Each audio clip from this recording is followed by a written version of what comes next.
मुख्यमंत्री माझी लाडकी बहीण योजनेबाबत अत्यंत महत्त्वाचं अपडेट समोर आलेलं आहे. कारण काही लाडक्या बहिणींकडून योजनेचे पैसे परत घेतले जाणार आहेत. होय, तुम्ही अगदी बरोबर ऐकलत. जरी तुम्हाला या योजनेचे 3,000 रुपये आत्तापर्यंत मिळालेले असतील तरीसुद्धा हे पैसे तुम्हाला परत करावे लागू शकतात. आता असा निर्णय शासनानं नक्की कोणत्या महिलांच्या बाबतीत घेतला आहे हेच आपल्याला या ठिकाणी या व्हिडिओच्या माध्यमातून जाणून घ्यायचं आहे. कृषी मराठी या वेबसाईटनं, या पोर्टलनं याबाबतची माहिती समोर दिलेली आहे. तर पहा, मुख्यमंत्री लाडकी बहीण योजना ही शिंदे सरकारनं अलीकडंच जाहीर केलेली एक महत्त्वाकांक्षी योजना आहे. आपल्या सगळ्यांना माहिती आहे की विधानसभा निवडणुकीच्या पार्श्वभूमीवर लाडकी बहीण योजना सरकारनं आणलेली आहे. ही योजना मध्य प्रदेश राज्य शासनाच्या धर्तीवर सुरू करण्यात आलेली आहे. बरोबर आहे, कारण महाराष्ट्रापूर्वी मध्य प्रदेशमध्ये सुद्धा अशी योजना सरकारनं राबवलेली आहे. यासाठी पात्र ठरणाऱ्या महिलांना दर महिन्याला 1,500 रुपये दिले जातात. म्हणजेच एका पात्र महिलेला एका वर्षाला 18,000 रुपये शासनाकडून मिळणार आहेत आणि त्यापैकी 3,000 रुपये ऑलरेडी मिळालेले आहेत. राज्यातल्या 21 ते 65 वर्ष वयोगटातल्या महिलांना याचा लाभ मिळतो. त्यासाठी 2.5 लाख रुपयांपेक्षा कमी उत्पन्न असावं लागतं. या सर्व गोष्टी सगळ्यांना माहिती आहेत. विवाहित महिला, विधवा महिला, घटस्फोटित, परित्यक्ता, निराधार महिला अशा सर्व महिला यासाठी पात्र ठरतात आणि कुटुंबातल्या एका अविवाहित महिलेला सुद्धा याचा लाभ दिला जातो. याही गोष्टी एव्हाना आपल्या सर्वांना पाठ झालेल्या आहेत. आणि महाराष्ट्रात जरी अधिवास नसेल तरीसुद्धा जर महाराष्ट्रातील पुरुषाबरोबर ज्या महिलेचा जन्म परराज्यात झाला आहे, कर्नाटक असेल किंवा महाराष्ट्र सोडून दुसरं कोणतंही राज्य असेल, तर त्या महिलेने जर महाराष्ट्रातल्या पुरुषाबरोबर लग्न केलं असेल आणि ते दोघं पण जर महाराष्ट्रात राहत असतील तर त्यांनासुद्धा महिन्याला 1,500 रुपये शासनाकडून मिळत आहेत. तर 30 सप्टेंबर अर्ज करण्याची लास्ट डेट आहे, शेवट डेट आहे. आता पहा, महत्त्वाची गोष्ट अशी की ज्यांनी जुलै आणि ऑगस्ट महिन्यात अर्ज सादर केले होते आणि ज्यांचे अर्ज मंजूर झाले, अप्रूव्ह झाले, अशा महिलांना जुलै आणि ऑगस्ट अशा दोन्ही महिन्याचे मिळून 3,000 रुपये शासनानं त्यांच्या DBT अर्थात डायरेक्ट बेनिफिट ट्रान्सफर असणाऱ्या बँक खात्यात जमा केलेले आहेत. तुम्हाला सुद्धा हे पैसे आलेले असतील. परंतु आता त्या संदर्भातच एक अत्यंत महत्त्वाचं अपडेट, नवीन अपडेट समोर आलं आहे. अपडेट असं आहे की जर तुम्ही अपात्र आहात आणि तरीही जर तुम्ही या योजनेचा लाभ घेतलेला असेल तर अशा महिलांच्या अर्जांची कसून चौकशी चालू आहे आणि त्यांचे पैसे वसूल केले जात आहेत. होय, त्यांची वसुली सुरू झालेली आहे. आता तुम्ही अपात्र म्हणजे काय, तर तुमच्या घरामध्ये 4 व्हीलर आहे, 4 चाकी वाहन आहे, तरी पण तुम्ही फॉर्ममध्ये हमीपत्रात असं नमूद केलं की माझ्याकडे 4 व्हीलर नाही, आमच्या कुटुंबात नाही. रेशन कार्डवर जितक्या लोकांची नावं आहेत अशा सर्वांच्या नावावर जर कुणाच्याही एका व्यक्तीच्या नावावर 4 चाकी वाहन नमूद असेल तर त्या महिलांना अपात्र ठरवण्यात येत आहे. दुसरी गोष्ट काय, तर जर तुमच्या कुटुंबातील एखाद्या व्यक्तीनं इन्कम टॅक्स भरलेला असेल, तुमच्या कुटुंबाचं उत्पन्न 2.5 लाखापेक्षा जास्त आहे, परंतु तुम्ही खोटा दाखला त्या ठिकाणी अपलोड केला, तर कोणत्याही माध्यमातून जर तुम्ही अपात्र असाल तर अशा महिलांची, त्यांच्या अर्जांची कसून चौकशी सुरू आहे, त्यांच्याकडून वसुली केली जाणार आहे.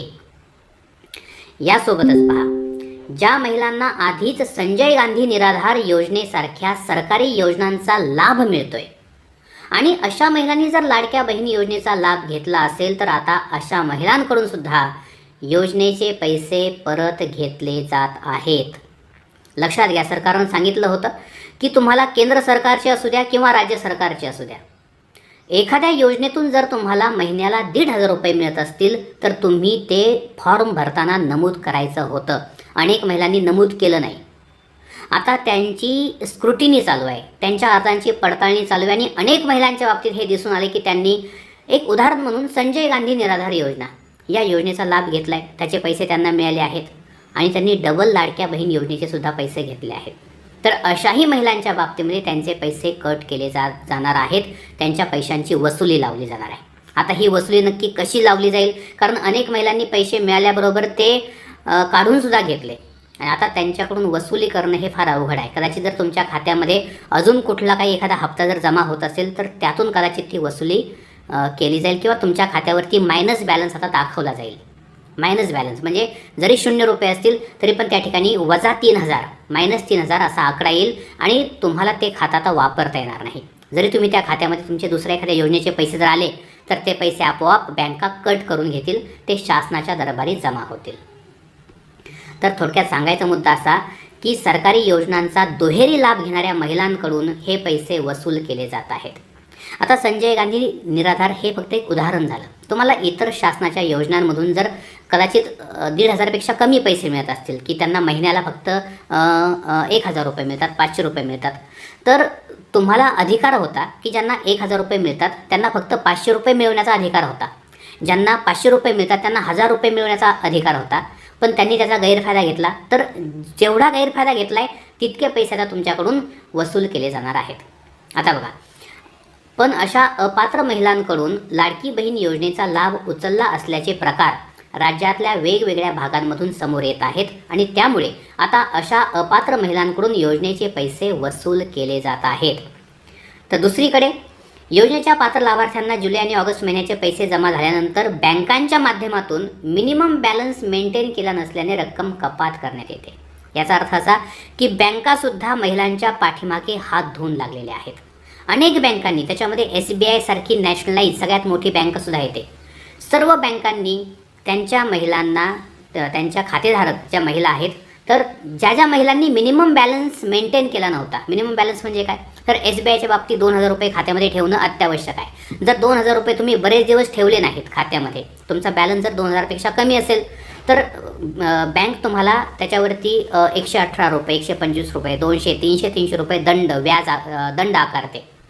दंड आकारते आणि ती रक्कम नंतर कपात केली जाते. महिन्याला असतो तो दंड. हा दंड 125 रुपये, 150, 200 रुपये हा महिन्याचा दंड असतो. आणि अशा प्रकारे काही महिलांचे 3-3 हजार रुपये त्या ठिकाणी बँकांनी कट केले आहेत.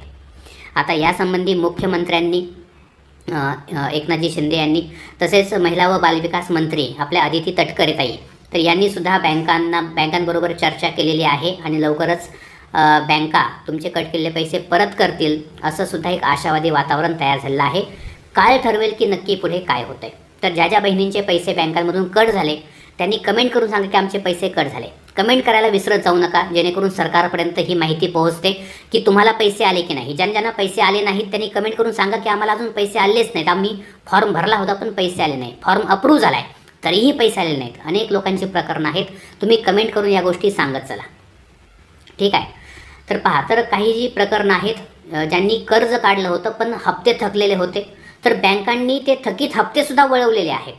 म्हणजे योजनेचे पैसे मिळूनसुद्धा प्रत्यक्षात लाडक्या बहिणींना या पैशांचा कसलाही लाभ मिळू शकलेला नाही. तर आता सूचना दिलेल्या आहेत बँकांना. पाहूया की बँका या बाबतीत नक्की कोणती भूमिका घेतात. तर अजूनसुद्धा म्हणजे सूचना देऊनसुद्धा पैसे कापणं सुरू आहे. अनेक तक्रारी राज्यभरातून समोर येत आहेत आणि आता RBIला पत्र पाठवलेलं आहे. RBI म्हणजे रिझर्व्ह बँक ऑफ इंडिया, आपल्या भारतातली सर्व बँकांवर नियंत्रण ठेवणारी बँक म्हणजे रिझर्व्ह बँक ऑफ इंडिया, भारतीय रिझर्व्ह बँक. तर त्यांनासुद्धा तक्रार करण्यात आली शासनाकडून आणि विनंती केली की ज्यांचे पैसे बँकांनी कापले त्यांना ते पैसे पुन्हा परत करावेत. आता नक्की होतंय की नाही बघूया. आणि ज्या महिलांनी चुकीच्या माध्यमातून या योजनेचा लाभ घेतला, तुम्हाला माहीत असेल साताऱ्यातली घटना की पुरुषाच्या वेशामध्ये की एका पुरुषानं महिलेचा वेश घेऊन फोटो काढून लाडक्या बहिणींचे पैसे लाटले. तर स्क्रुटिनी जोरात चालू आहे. ज्यांनी गैरफायदा घेतला आहे, चुकीच्या पद्धतीने योजनेचे पैसे लाटले आहेत, त्या सर्वांकडून वसुली लावली जात आहे. त्यांना ते पैसे परत करावे लागणार आहेत. तर हे होतं आजचं महत्त्वाचं अपडेट कसं वाटलं कमेंट करून सांगा. व्हिडिओ आवडला असेल व्हिडिओला लाईक करा, जास्तीत जास्त बहिणींना हा व्हिडिओ शेअर करा आणि या योजनेच्या प्रत्येक नवीन अपडेटसाठी आत्ताच आपल्या YouTube चॅनलला सबस्क्राईब करून बेल आयकॉन दाबा. धन्यवाद.